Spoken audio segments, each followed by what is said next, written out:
Hindi lahat ay swerte na may magulang o taong kaya kayong pag-aralin ng kolehiyo. Pero, huwag mawala ng pag-asa. Sa video na ito, malalaman nyo ang ilang paraan kung paano nyo matutustusan ang iyong pag-aaral. Ito ang ilang paraan para matustusan ang inyong pag-aaral. Simulan natin. Fast food crew. Ito ang pinakamadalas na trabaho na pantusto sa pag-aaral dahil sa daling pumasok. Kadalasan, high school grad at 18 years old lamang ang requirement.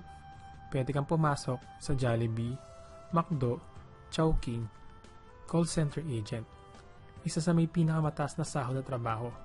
Kadalasan, high school grad at 18 years old lamang ang iyong kailangan. Dito, mayroong Tagalog, English at mga ibang lingwaheng account. Dito, swertihan kung makakuha ka ng pang-umagang schedule. Pero, siguradong hindi ka kasing pagod kagaya ng ibang trabaho. Tanging boses lamang at utak ang inyong gagamitin. Dalawang uri ng call center agent. Una, inbound agent. Dito, ikaw ang sumasagot sa tawag ng customer. Pwedeng o-order siya, maitatanong sa produkto, magrereklamo at kung ano-ano pa. Pangalawa, outbound agent.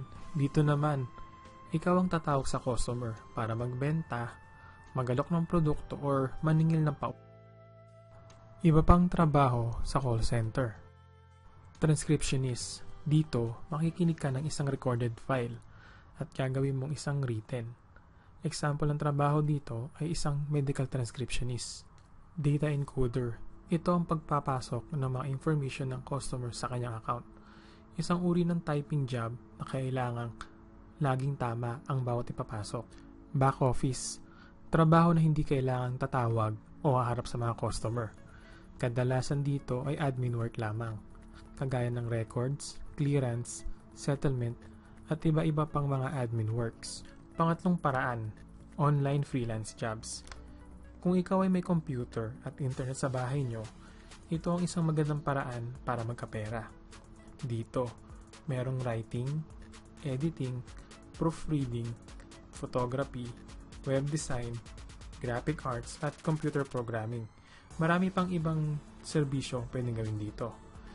Ang isa sa pinakasikat na website para dito ay ang odes.com. Pangapat, sales o pagbebenta. Dito papasok ang real estate.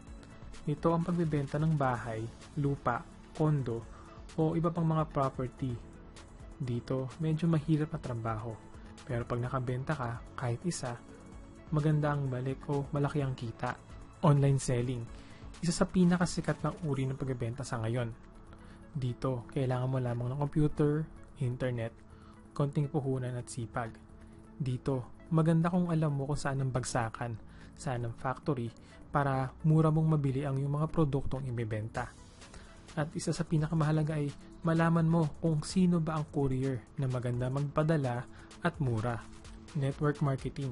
Dito naman, kailangan mo ng konting puhunan at lakas ng loob.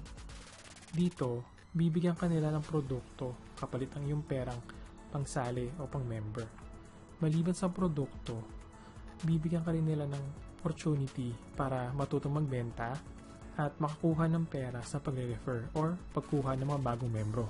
Pagmumodelo.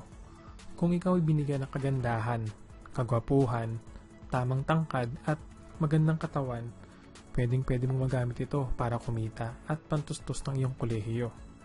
Dito, maganda ang bigayan. Kadalasan, per show, per shoot, at ang pinakamalaki ay ang pag-e-endorse ng mga produkto kagaya ng mga soft drinks at mga gamot. Marami pang trabaho ang inyong pwedeng pasukin para makatapos. Huwag kakalimutan, kailangan lamang ang sipag at tiyaga. Mag-comment lamang sa video kung meron kayong nais na video na aking gawin. Sana ay nakatulong ako sa inyo para makatapos ng pag-aaral. Huwag kalimutang mag-subscribe, mag-like at i-share ito. Maraming salamat!